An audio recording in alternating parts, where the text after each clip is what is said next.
þessu myndbandi ætlum við að sýna hvernig við búum til einfalda línu í Fusion.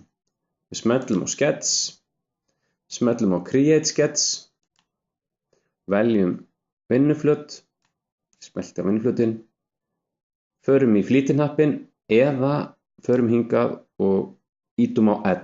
Við getum ýtt á L á lyklaborðinu, flýtihnappur, þá fáum við strax upp teiknimöguleika.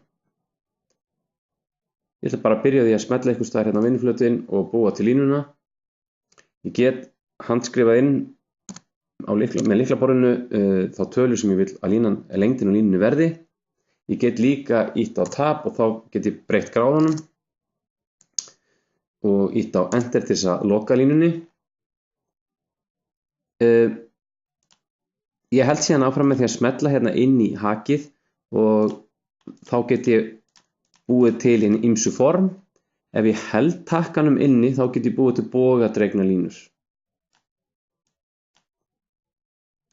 Og loka. Leið og ég loka línunum, loka einhvers konar formi, þá verður til form. Ef við viljum ekki að verði til form, heldur bara lína eða línur, þá smelli ég hérna á samþykkja og þá í rauninni stoppa ég teikninguna á þessari línu og geta haldið áfram að teikna næstu línu.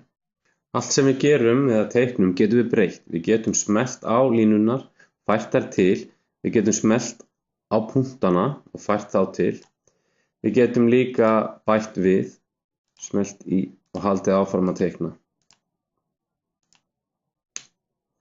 Við sjáum að á þessari teikningu, ef við ýtum á Escape, þá myndast svona lítil tákn hér og þar. Þessi tákn eru raunin að segja okkur að það eru ýmsar festingar sem eru rauninni festingar eða constraints heitir þetta á ensku og hér eru öll táknin varðandi constraints en þessar festingar eru rauninni þannig gerðar að þær festa til dæmis læsalínunum eða festa þær lóðréttar eða festa þær láréttar eða festa horn í ákveðna gráður eða 90 gráður. Við getum alltaf farið í constraints og ýtt á delete og þá losum við línurnar frá þessum festingum. Við erum með sérkennslumyndband constraints en við ætlum að láta þetta duga í bili línur. Takk fyrir.